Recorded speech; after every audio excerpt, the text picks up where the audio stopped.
to Discograffiti, the Music Obsessives podcast that gives freaks like you and me the chance to connect with the brotherhood obsessed with rating the entire discography of every single artist and band that ever mattered.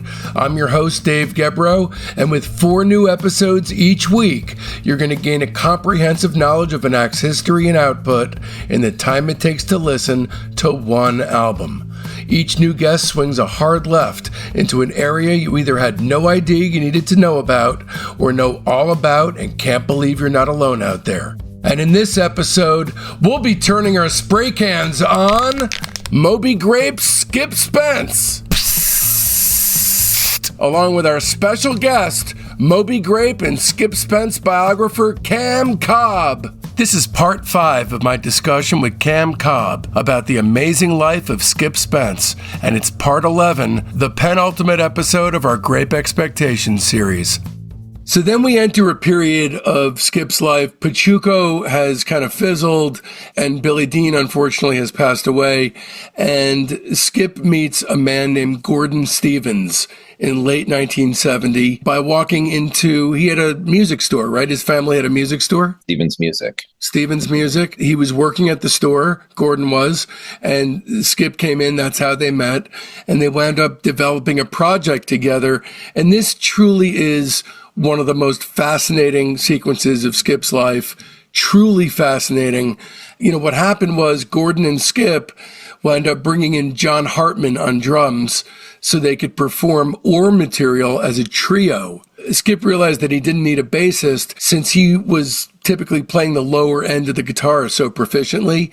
So it remained a trio, and he preferred the intimacy of that anyway. Skip was thinking of Gordon playing stand-up bass to give the Oar material a symphonic sound, and Skip wanted John Hartman to play timpani on Books of Moses, and they mapped out this big blueprint to revisit some of these songs from Oar with different arrangements to transform it into a full-blown production, which seems nuts on a different level to me. Like not Bellevue nuts, but nuts like in a logistical sense. All that jazz kind of get really big. And so one thing here is that this trio is going to go to a church sort of in the countryside and rehearse together. Weird Harold, interestingly, in Los Gatos, rehearsed in a church basement.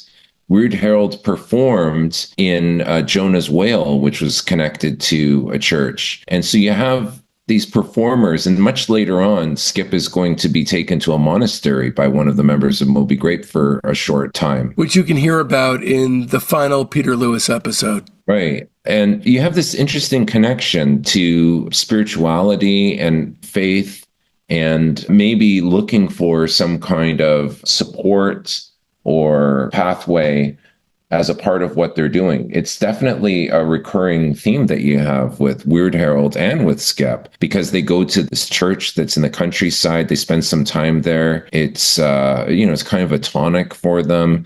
And Gordon vividly remembers that time. They weren't doing gigs for money, but this was something that they were getting something different out of performing, and they were performing for people in and around that church at that short time. Not a huge audience, like not advertised. And this was a concept that was loosely based on the Book of Revelation. So as far as it, occurring at a church, they were definitely in the right place.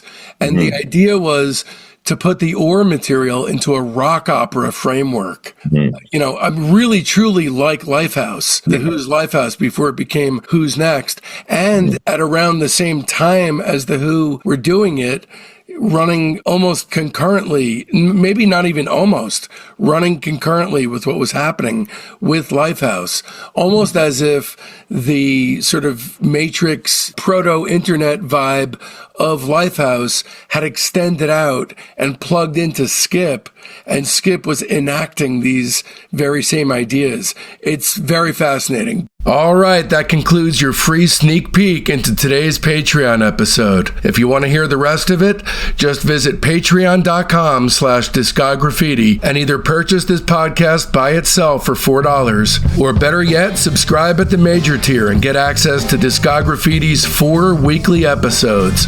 That's Friday's free episode, the Sunday Discograffiti Soldiers of Sound episode, which showcases Patreon members and the Elephant Six world, your Monday bonus episode, and your Wednesday early release ad-free super extended director's cut of that Friday's show.